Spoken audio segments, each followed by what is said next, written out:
Movie की start होते ही हम डेलन नाम के व्यक्ति को देखते हैं जो कि अपने ऑफिस में काम कर रहा होता है। तभी उसे उसकी गर्लफ्रेंड का कॉल आ जाता है और वो उसे मिलने के लिए बुलाती है। इधर हम जेमी नाम की लड़की को देखते हैं जो कि अपने बॉयफ्रेंड का वेट कर रही होती है और हमें ये पता चलता है कि जो डेलन है वो सैन फ्रांसिस्को में और जो जेमी है वो न्यूयॉर्क में रहती है। इधर हम देखते हैं कि दोनों लोग अपने पार्टनर से मिलते हैं, जहाँ पर डेलन जो होता है वो अपने गर्लफ्रेंड से और जो जेमी होती है वो अपने बॉयफ्रेंड से ब्रेकअप कर लेती है। दोनों का सडनली ब्रेकअप हो जाता है और दोनों लोग ये डिसाइड करते हैं कि वो लोग कभी भी अपने रिलेशनशिप में नहीं आएंगे और सिंगल ही रहेंगे और मौज मस्ती करेंगे। यहाँ पर हम देखते हैं कि जो जेमी होती है वो एक कंपनी में लोगों को रिक्रूट कराने का काम करती है, इसलिए वो डेलन को जीक्यू मैगजीन कंपनी में इंटरव्यू देने के लिए न्यूयॉर्क बुलाती है। दरअसल डेलन जो होता है वो अपने काम में बहुत ज़्यादा ही अच्छा होता है, इसलिए जेमी चाहती थी कि वो उसकी कंपनी में काम करे, जिसकी वजह से जेमी को अच्छा खासा कमीशन मिलने वाला था, जिसकी वजह से जेमी डेलन को एयरपोर्ट पिकअप करने के लिए आ जाती है। और जब दोनों लोग टैक्सी में वापस जा रहे होते हैं तभी जो डेलन होता है वो जेमी से बोलता है कि मैं इस काबिल नहीं हूँ कि मैं तुम्हारी कंपनी में काम कर सकूं।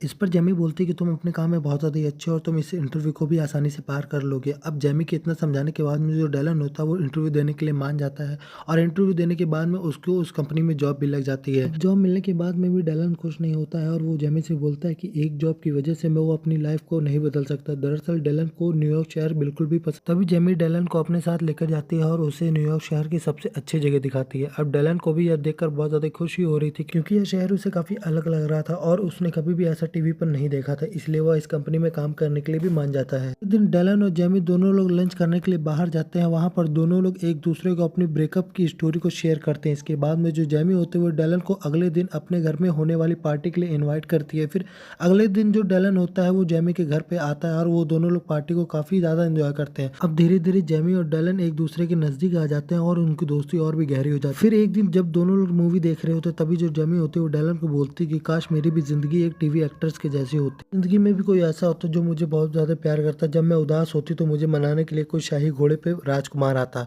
तभी डेलन जो होता है वो उससे बोलता है कि ये सिर्फ फिल्मों में ही होता है, असल जिंदगी में इसका कोई भी मतलब नहीं है। इसके बाद में वो दोनों लोग आपस में मिलकर पलंग तोड़ वाली बातें करने लगते हैं। तभी जो डेलन होता है वो जेमी से बोलता है कि पलंग तोड़ एक टेनिस मैच की तरह होना चाहिए, खेलो और निकल जाओ। अभी डेलन के दिमाग में एक आइडिया आ जाता है और वो जेमी से बोलता है कि उसके साथ एक टेनिस मैच खेलने को। तभी जो जेमी होती है वो डेलन को बोलती है कि वो उसे उस नजरिए से नहीं देखती है। तो डेलन उसे बोलता है कि मैं तभी बोल रहा हूँ कि इससे अपनी मौज मस्ती भी हो जाएगी और हमारे बीच भी कोई भी इमोशनल ड्रामा नहीं क्रिएट होगा। ये बात जेमी को भी बहुत ज्यादा पसंद आ जाती है। इसी बात पे दोनों लोग बाइबल पर हाथ रख के कसम खाते हैं कि वो दोनों लोग सिर्फ दोस्त रहेंगे, कभी एक दूसरे से प्यार नहीं करेंगे। अब दोनों के बीच में सारी बातें क्लियर हो जाती है। उस बाद में वो टेनिस मैच खेलना शुरू कर देते हैं। अब इसके बाद में वो दिन रात टेनिस मैच करते रहते हैं। वह इतना मैच करते हैं कि दोनों के बीच में कुछ चीजें बुरी हो जाती हैं कि दोनों लोग एक दूसरे से बातचीत करना भी बंद कर देते हैं। कुछ दिनों बाद डेलन और जेमी दोनों लोग एक पार्क में मिलते हैं, जहाँ पर जो जेमी होते हैं वो डेलन से बोलते हैं कि पलंग तोड़ करने के कारण मुझे ऐसा नहीं लगता था कि हमारी दोस्ती में कोई फ़र्क पड़ेगा, लेकिन हमारी दोस्ती में फ़र्क पड़ रहा है,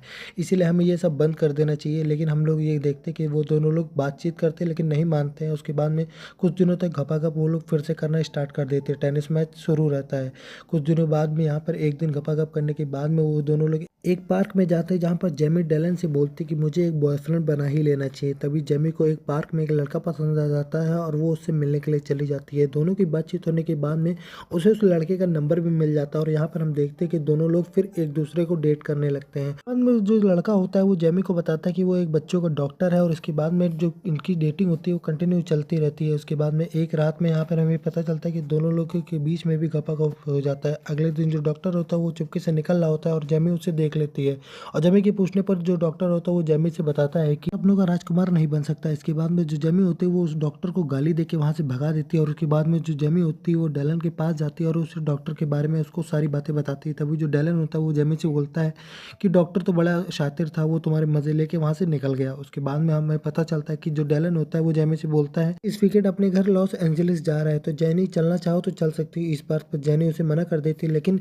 डेलन के बार बार बोलने पर जेमी मान जाती है और वो उसके साथ वहां पे निकल जाती है। हम देखते हैं यहाँ पे कि दोनों लोग अपने घर पे आ जाते हैं, जहाँ पर जो डेलन होता है वो अपने परिवार से जेमी को मिलवाता है, जहाँ पे हमें पता चलता है कि जो डेलन है उसके फादर को भूलने की बीमारी है और जो कि जल्दी से जल्दी सब कुछ भूल जाते हैं। तभी डेलन की बहन जेमी को डेलन की बचपन की फ़ोटो दिखा रही होती है। तभी हम यहाँ पे देखते हैं कि जो डेलन होती है उसकी ठड़क जाग जाती है और वो जेमी के पास आ जाता है और वो उसे कमरे में बुलाता है। तभी यहाँ पे हम देखते हैं कि डेलन जो होता है वो जेमी के कमरे में जाता है और उसे इंटीमेट करने के लिए फ़ोर्स करता है, लेकिन जो जेमी होती है वो उसे बोलती है कि हम लोगों ने प्रॉमिस किया था कि हम लोग आज के बाद कभी इंटीमेट नहीं होंगे। डेलन जेमी को फ़ोर्स करने की कोशिश करता है और वो मान जाती है। फिर उसके बाद में दोनों लोग रात में टेनिस मैच खेलते हैं। इसके बाद अगली सुबह हम देखते हैं कि जो जेमी होती है उसका बिहेवियर चेंज हो जाता है डेलन के लिए, क्योंकि वो उससे पसंद करने लगती है। यहाँ पर जेमी को डेलन की फैमिली बहुत ज़्यादा ही पसंद आ रही होती है। तभी यहाँ पर हम डेलन और एमा की बातचीत सुनते हैं और जहाँ पर जो एमा होती है वो डेलन से पूछती है कि अब हमें जेमी दोबारा कब देखने को मिलेगी। तभी यहाँ पर डेलन जो होता है वो एमा से बोलता है कि मुझे भी नहीं पता है। तभी जो एमा होती है वो डेलन से पूछती है कि तुम्हारी गर्लफ्रेंड से तुम्हारी लड़ाई वगैरह हुई है क्या। तभी जो डेलन होता है वो एमा से बोलता है कि जेमी जो है वो मेरी गर्लफ्रेंड नहीं, मेरी एक अच्छी दोस्त है और मैं उसे गर्लफ्रेंड बना भी नहीं सकता क्योंकि वो सरफेरी और पागल टाइप की है और बहुत ज़्यादा इमोशनली है। ये सारी बातचीत जो होती है वो जेमी सुन लेती है और उसे बहुत ज़्यादा ही बुरा लगता है। उसके बाद में जो जेमी होती है वो उसी रात बैग वगैरह पैक करती है और वहाँ से वापस न्यूयॉर्क के लिए निकल जाती है। तभी यहाँ पे फैमिली मेंबर्स सारे जो डेलन के होते हैं वो उसे रोकते हैं, लेकिन वो नहीं रुकती और वो वापस न्यूयॉर्क चली जाती है। और वो न्यूयॉर्क आने के बाद में वो अपने काम में व्यस्त हो जाती है और उसे बहुत ज़्यादा बुरा लगता है डेलन की बातों का। डेलन जैसे ही न्यूयॉर्क आ जाता है वो सबसे पहले जेमी को कॉन्टेक्ट करने की कोशिश करता है, लेकिन जेमी उसका कोई भी रिप्लाई नहीं करती। कुछ दिनों बाद में जो डेलन होता है वो फिर से जेमी को कॉन्टेक्ट करने की कोशिश करता है, लेकिन जेमी उसका कोई भी रिप्लाई नहीं करती। तभी जो डेलन होता है उसे याद आता है कि जेमी कहाँ पे जाया करती थी जब वो सैड हुआ करती थी। तभी जो डेलन है वो जेमी के पास जाता है और उससे बातचीत वगैरह करता है। तभी जो जेमी है वो डेलन से बोलती है कि तुम दोस्ती के लायक नहीं हो क्योंकि दोस्त एक दूसरे की बुराई नहीं करते। इसके बाद में दोनों के बीच में बहस हो जाती है और वो दोनों लोग फिर से लड़ाई करके एक दूसरे से अलग हो जाते हैं। यहाँ पर हम देखते हैं कि जो जेमी है वो अपनी मदर के साथ बैठी हुई होती है। तभी उसकी जो मदर होती है वो जेमी से बोलती है कि मेरी लाइफ में भी बहुत सारे लड़के आए, लेकिन उनमें से मैंने तुम्हारे फादर को चुना, लेकिन ये चुनने में मैंने बहुत ज़्यादा ही देर कर दी थी। बट तुम देर मत करो, तुम अपने प्यार को जल्दी से जल्दी पालो। इसके बाद में हम डेलन को देखते हैं जो कि अपने फादर को एयरपोर्ट लेने आया होता है। तब यहाँ पर हम देखते हैं कि जो डेलन के फादर होते हैं वो डेलन से बोलते हैं कि जब मैं नेवी में था तो मैंने भी बहुत सारी लड़कियों के साथ चक्कर चलाया था, लेकिन तुम्हारी माँ ऐसी थी जो मुझसे प्यार करती थी, लेकिन ये प्यार को मैं कभी भी समझ नहीं पाया और जब तक मैं समझा तो बहुत ज़्यादा देर हो चुकी थी। इसीलिए मैं तुम्हें समझा रहा हूँ बेटा कि देर मत करो, तुम भी अपने प्यार को जल्दी से जल्दी समझो और उस लड़की के पास जाओ और उसको प्रपोज कर दो। यहाँ पे डेलन अपने फादर को घर छोड़ने के बाद में अपने मिशन पे निकल जाता है और यहाँ पर हम देखते हैं कि जो जेमी होती है वो अपने स्टेशन पे मदर का वेट कर रही होती है। तभी उसकी जो मदर होती है वो उससे बोलती है कि मैं एक टाई पहने हुए लड़के के पास खड़ी हुई हूँ। तभी वो मदर को ढूंढ ही रही होती है और अचानक से वहाँ पे डांस शुरू हो जाता है और वो देखती है कि वहाँ पर जो डेलन होता है वो वहाँ पे खड़ा हुआ होता है और वो उससे माफ़ी मांगता है और वो बोलता है कि सॉरी, मैंने जो भी किया उसके लिए मुझे क्षमा कर दो। और बस उससे बोलता है कि मैं तुम्हें पसंद करता हूँ, मैं तुमसे प्यार करता हूँ, तो क्या तुम मेरी लाइफ में आना पसंद करोगी। उसके बाद जो जर्नी होती है वो डेलन को हाँ बोल देती है और मूवी यहीं पे एंड हो जाती है।